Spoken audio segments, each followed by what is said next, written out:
How's it going, everyone? In today's video, I'll show you on how you can create a group chat on TeamSpeak.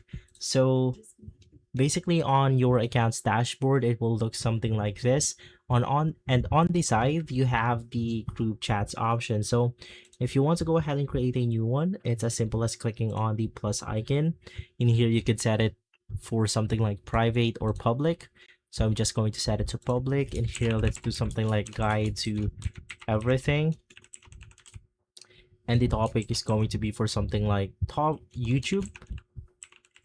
And then you also have your public address right here if you want to.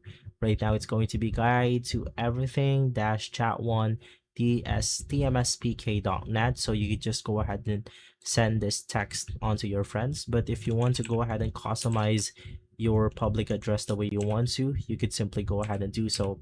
So let's do something like guide YouTube, and it's going to be guide YouTube chat dash one.tmspk.net.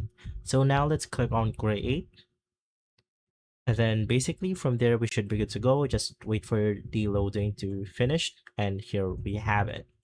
And so guys, if this video has been helpful, leave a like, subscribe, and follow us for more videos like this.